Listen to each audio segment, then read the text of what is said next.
चौथा यदि हम कहें तो चौथी पॉइंट में ऑनलाइन बेहतर की कंडीशन में ये है कि ऑनलाइन की उपलब्धता आपको घर बैठे ही हो सकती है।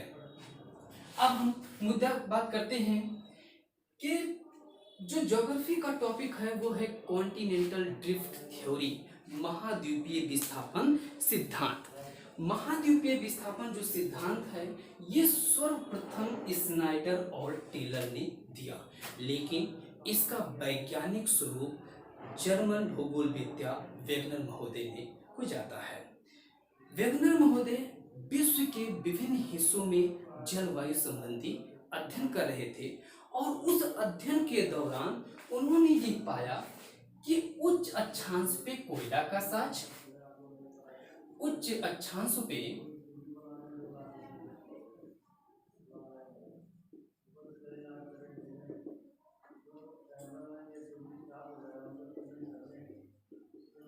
कोयला का साच और निम्न अक्षांशों पे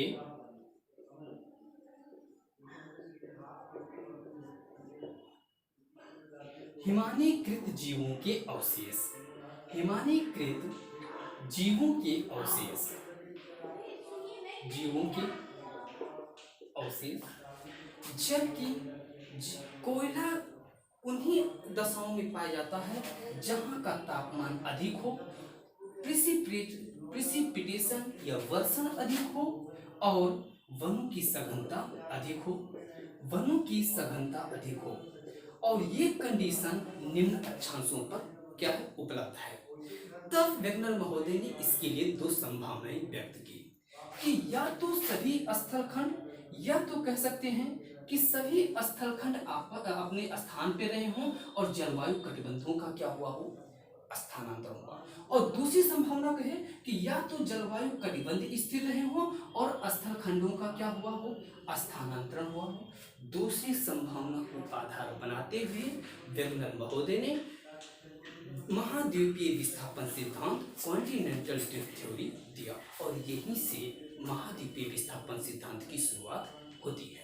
महाद्वीपीय विस्थापन जो सिद्धांत है कार्बोनिफेरस युग में इनके अनुसार या वेगनर महोदय के अनुसार यदि हम कहें तो पहले समझते हैं। वेगनर महोदय के अनुसार सभी स्थलखंड आपस में क्या थे, जुड़े हुए थे कार्बोनिफेरस युग में, जिसे इन्होंने पेंजिया नाम दिया, जिसे इन्होंने क्या नाम दिया, पेंजिया नाम दिया।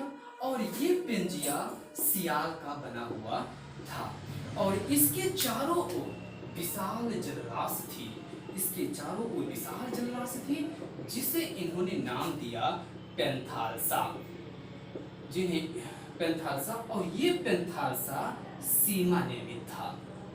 वेगनर महोदय के अनुसार सियाल निर्मित पेंजिया सीमा निर्मित पेंथाल्सा पे तैर रहा है। ज्यूरेसिक पीरियड में दो बलों के अधीन इनमें गति हुई। जो भाग उत्तर की ओर गया उसे अंगारा लैंड, और जो भाग दक्षिण की ओर था उसे गोंडवाना लैंड कहा गया। इनके बीच एक छिछले सागर की उत्पत्ति हुई जिसे टेथिस सागर कहते हैं। अंगारा लैंड के अंतर्गत नॉर्थ अमेरिका, यूरोप, एशिया, जबकि गोंडवाना लैंड के अंतर्गत दक्षिण अमेरिका, अफ्रीका, ऑस्ट्रेलिया और भारत सम्मिलित है। उत्तर की ओर जो उत्तर की ओर गति होती है वो दो बलों के अधीन गति हुई, और जो पश्चिम की ओर गति होती है वो भी दो बलों की अधीन गति होती है। उत्तर की ओर जो गति हुई वो दो बल अधीन करते हैं। पहला है सियाल पर लग रहे उत्प्लावन बल और दूसरा है पोलर बल। और जो पश्चिम की ओर गति हुई वो दो बलों के अधीन। पहला है पृथ्वी का पश्चिम से पूर्व की ओर घूर्णन, पश्चिम से पूर्व की ओर घूर्णन,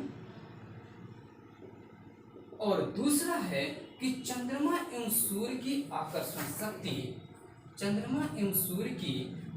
शक्ति आकर्षण शक्ति के अधीन पश्चिम की ओर विस्थापित हुई।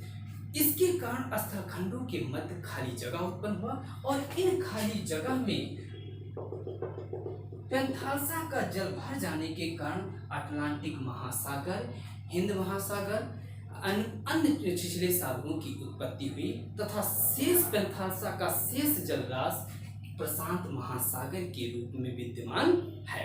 ये हुआ इतनी थ्योरी। इसके बाद वेगनर महोदय अपने पक्ष में उत्तर देते हैं और ये पक्ष में उत्तर देते हैं तो पहला इन्होंने ये कहते हैं कि जिगसा फिट।